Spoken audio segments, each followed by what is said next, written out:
There are people who, from a distance, seem to have everything under control.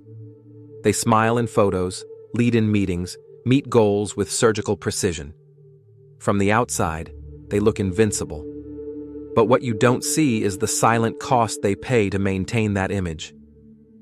But if you get close enough, if you have the chance to sit with them in a quiet moment, you can sometimes notice something in their eyes, a kind of tiredness that has nothing to do with a lack of sleep.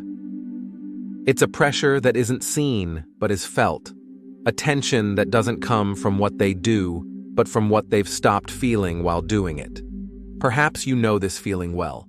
The feeling of doing everything you're supposed to do, delivering results at work, keeping your commitments, being that person who is reliable and capable, who everyone expects you to be. Everything in your life, on paper, seems to be in order. You've reached goals you once only dreamed of. You've built something that people admire. But the end of the day comes. The noise of the outside world fades, you close the door, and in the stillness of your home, you face a question that unsettles you. And that question, even if you don't say it out loud, is, if everything is supposed to be okay, why don't I feel okay? That question starts to creep into your routine. It accompanies you in the shower in the morning. It watches you as you smile in a meeting. It sits next to you on the couch at night. And little by little, with its silent insistence, it forces you to look at the places you've been avoiding for a long time. The problem isn't that you're doing too much.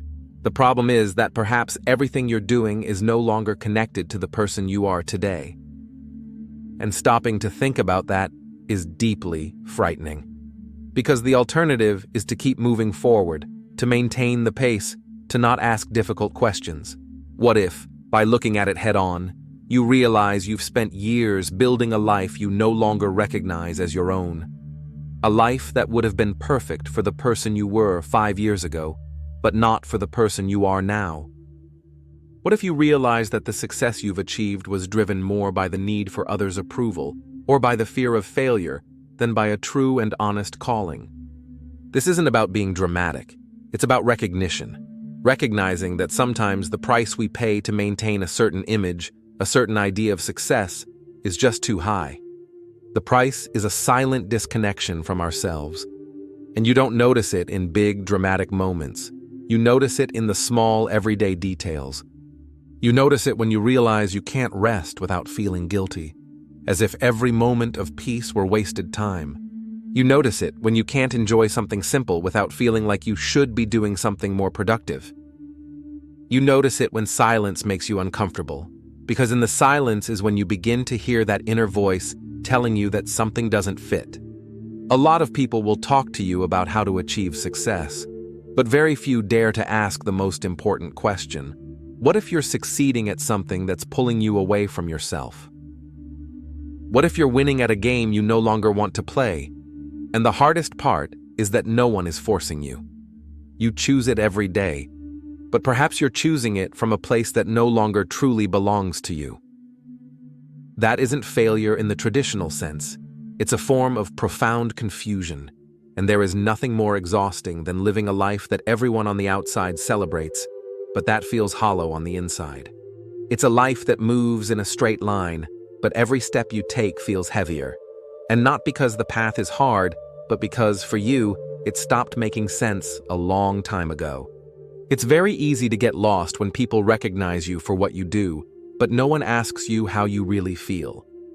And the hardest part isn't that others don't see you. It's that, in the daily hustle, you've stopped seeing yourself.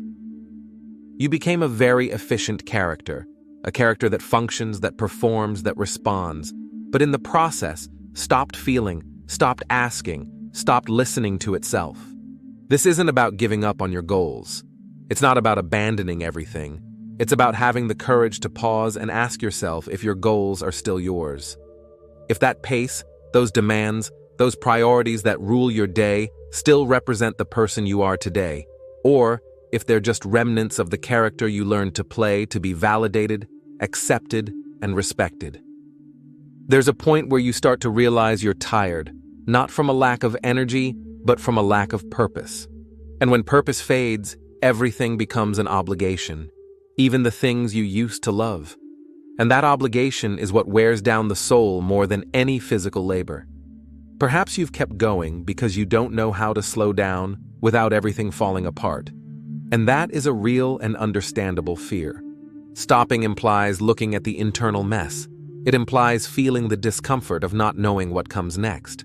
It implies having conversations with yourself that hurt more than any external criticism. But stopping also implies something else. It implies the opportunity to rebuild, to realign your actions with your values, to start building from a more honest place, a place that is yours. And a clear symptom of this disconnection, the most common way it manifests in our daily lives, is in our relationship with availability. We have become permanently accessible. We have allowed the outside world to dictate our internal rhythm. And that is one of the main reasons we feel so exhausted and aimless. But we can begin to change it. Not with a revolution, but with small acts of recovery. With intelligent adjustments that give you back control. The first practical step is to create attention sanctuaries. These are simply moments or places where you give yourself permission to be unavailable, where interruptions are not welcome. A sanctuary can be the first hour of your day. Before looking at any screen, that time is for you. To read, to write, to be silent, to start the day with your own voice, not the voices of others. Another sanctuary can be your dinner table. The rule is simple: no phones at the table. Food is a time for conversation and connection, not distraction. Choose just one sanctuary to start, one you can defend, and notice the power that comes from having just one space in your life free from the tyranny of interruption. The second practical step is to master the confirmation response. You don't have to solve every request instantly. You just have to acknowledge it. When you get a non-urgent message, your new default reply can be, "Got it, thanks. I'll take a look as soon as I'm done with this and get back to you." This simple phrase is liberating. It reassures the other person because they know you've heard them. And it reassures you because it gives you back control over your focus and your time. You're not saying no, you're saying not right now. And that difference is what allows you to protect your concentration without feeling guilty. The third step is to schedule empty space. This sounds counterintuitive in our culture of productivity, but it is the most powerful tool for mental clarity. Open your calendar and find 2 30-minute slots next week. Block them out. Title the event Walk or Thinking Space. And treat this appointment with yourself with the same seriousness as a meeting with a client. It is non-negotiable. In that time, you don't have to be productive. Simply exist. Walk without a destination. Sit and observe. Let your mind breathe. At first, you'll feel restless. It's normal. It's the withdrawal from the addiction to being busy. But it's in these empty spaces that the best ideas emerge, where the pieces of your life's puzzle begin to fit together. These are not just time management tricks. They are acts of self-respect. They are how you tell the world and yourself that your inner peace and clarity matter. By practicing this, you begin to reclaim coherence. You start to align what you do with how you feel.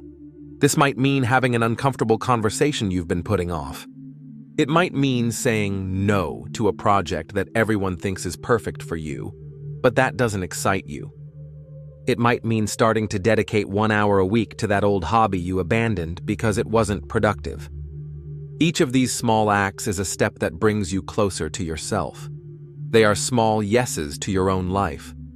Some people might not understand your new boundaries. You might lose some external recognition. But if, in exchange, you regain your peace, then it is not a loss. It is the greatest gain. Because being able to look at yourself in the mirror and recognize the person you see without feeling like you're wearing a mask, that is what gives the soul real rest. True success isn't measured by how high you climb. It's measured by how much of yourself you keep along the way. Your calm, your health, your real relationships, your ability to enjoy the journey, not just obsess over the destination. And if today, looking at your life, you see a lot of achievement but little peace, It is not a tragedy. It is an invitation. You are not broken. You are not lost. You are simply waking up. You are on time. Time to do it differently. Time to make it more your own. It's not about changing everything at once.